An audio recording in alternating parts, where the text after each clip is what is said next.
Visi dan misi pada Nestle Indonesia. Visi, Nestle berusaha untuk menjadi pemimpin dalam gizi, kesehatan, dan kesejahteraan dengan keyakinan bahwa makanan yang baik adalah pusat kesehatan dan kesejahteraan. Misi, pada Nestle kami percaya bahwa penelitian dapat membantu kita membuat makanan dengan baik sehingga orang menjalani kehidupan yang lebih baik. 1. Profil perusahaan. PT Nestle Indonesia. Nestle adalah sebuah perusahaan multinasional di Vevey, Swiss yang bergerak dalam bidang makanan, didirikan pada tahun 1867 oleh Henry Nestle. Perusahaan ini menghasilkan makanan dan minuman seperti makanan bayi, susu, kopi, coklat, dan lain-lain. Perusahaan ini masuk dalam bursa saham SWX Swiss Exchange pada tahun 1842. Henry Nestle membeli salah satu industri yang paling progresif dan lincah pada region itu pada masa tersebut. Ia juga terlibat dalam memproduksi minyak kacang, minuman keras, ram, dan cuka. Ia juga mulai memproduksi dan menjual air mineral, bergas, dan lemon. Meskipun pada tahun-tahun krisis dari 1845 dan 1847, Nestle menghentikan produksi air mineralnya. Nestle mulai tumbuh dan berkembang menjadi sebuah perusahaan makanan terbesar di dunia, serta perusahaan makanan dan minumannya yang telah dipercaya oleh banyak orang di seluruh dunia secara turun-temurun hingga sekarang. Perusahaan Nestle terbesar di seluruh mancanegara. Nestle berkomitmen untuk tetap mengembangkan produk-produk melalui inovasi, renovasi demi memuaskan kebutuhan konsumen di seluruh dunia. 2. Analisis strategi. A. Produk-produk Nestle dan strategi operasionalnya. Adapun produk-produk yang dihasilkan oleh Nestle adalah sebagai berikut. 1. Aneka kembang gula dan coklat. 2. Kopi dan minuman. 3. Healthcare. 4. Makanan pendamping ASI. 5. Sereal sarapan. 6. Produk kuliner. 7. Minuman siap minum. 8. Nutrisi untuk anak. Untuk strategi operasional, yaitu strategi operasionalnya sendiri, mulai dari perencanaan hingga pemasarannya, Nestle menggunakan strategi line extension. Proses line extension yang terjadi pada Nestle & Co. pertama-tama ialah melihat apakah perluasan lini tersebut sesuai dengan citra dari Nestle & Co. itu sendiri, sebagai expert dalam nutrisi khususnya dalam susu, dan sebagai partner orang tua. Langkah selanjutnya adalah melihat opportunity bagi Nestle & Co. Kemudian mencari tahu bagaimana rasa yang tepat untuk masyarakat Indonesia. Setelah itu, harga juga harus diperhatikan agar sesuai dengan segmentasi yang ingin dituju. Langkah selanjutnya, bagaimana dengan packing produk, perluasan lini tersebut, dan yang terakhir bagaimana memasarkan produk luasan lini tersebut agar sampai kepada segmentasi yang dituju. Nestle & Co. melakukan strategi line extension agar dapat terus berkembang dan untuk terus memberikan apa yang konsumen inginkan. Selain agar bisnis & Co. terus berkembang, strategi ini juga diharapkan dapat mempertahankan Nestle & Co. sebagai market leader. Terakhir, berdasarkan hasil penelitian, pemasaran yang dilakukan Nestle terhadap produk lininya bermacam-macam, seperti mengadakan kompetensi jingle, lalu karavan gizi & Co, hingga ke posyandu, tergantung dengan segmentasi yang ingin dituju oleh produk tersebut. Karena segmentasi dari produk-produk & Co berbeda-beda setiap sub-brandnya. Hal ini yang membuat Nestle & Co membedakan strategi pemasarannya ke tiap-tiap sub-brandnya. Jadi Nestle & Co yang terjun langsung ke segmen yang ingin dituju sesuai dengan sub-brandnya. B. Strategi proses. Nestle menggunakan strategi Focus Max Customization Strategi ini merupakan strategi pembuatan produk dan jasa yang dapat memenuhi keinginan pelanggan yang semakin unik secara cepat dan murah. Nestle telah menunjukkan bahwa penggunaan mass customization dapat memberikan imbalan yang besar. Lebih dari 100 jenis produk Nestle yang dihasilkan mendapatkan respon yang baik dari konsumen. Strategi ini diciptakan dengan maksud untuk lebih banyak lagi menarik perhatian konsumen dengan menciptakan berbagai macam jenis produk dengan jumlah yang tinggi.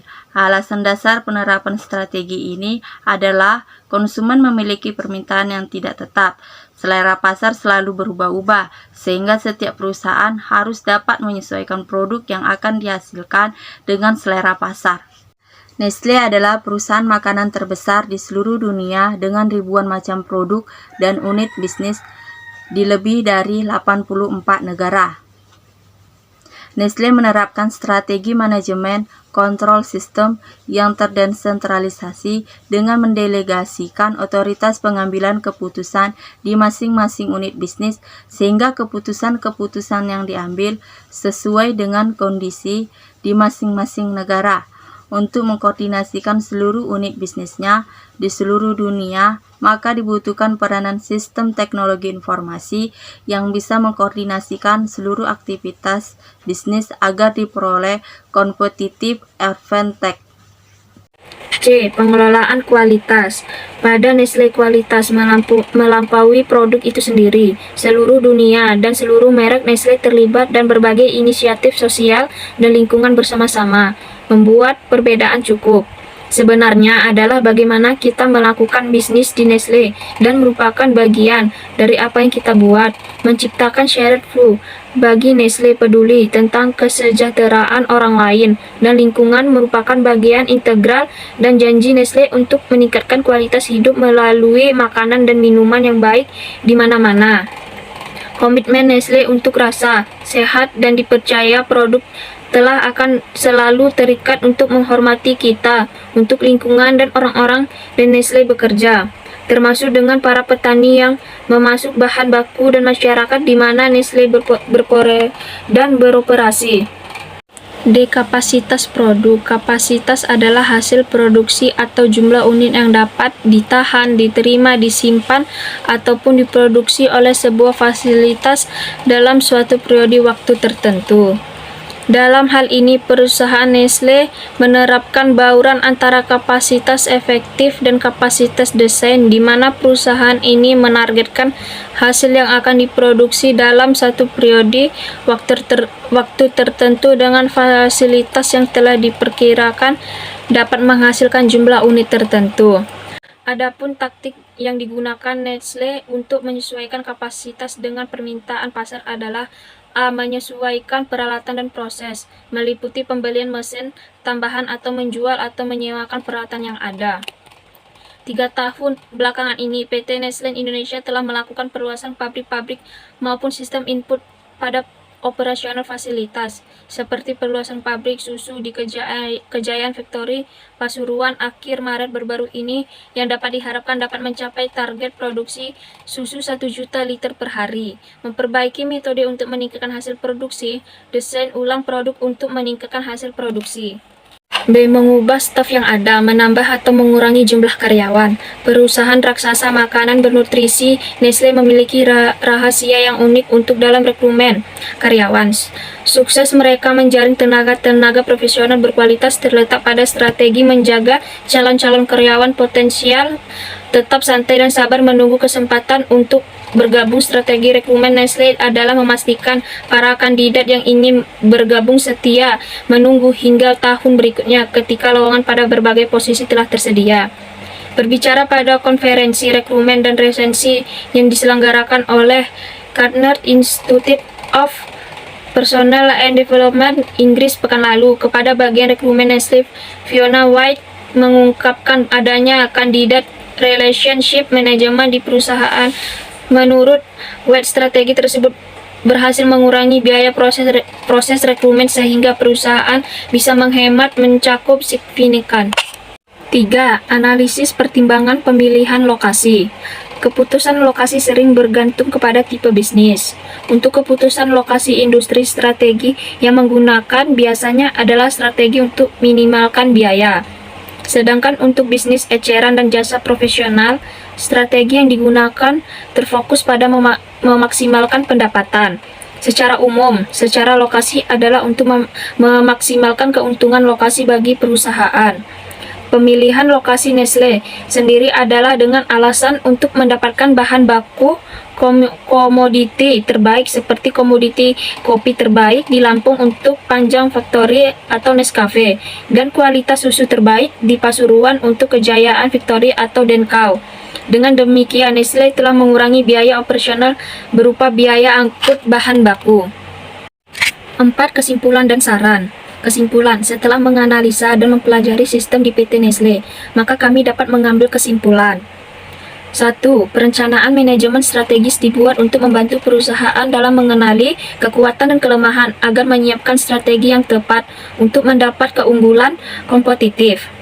2. Perencanaan manajemen strategis menyajikan penilaian kinerja yang dibutuhkan dan bermanfaat bagi organisasi agar tercapai tujuan bisnisnya.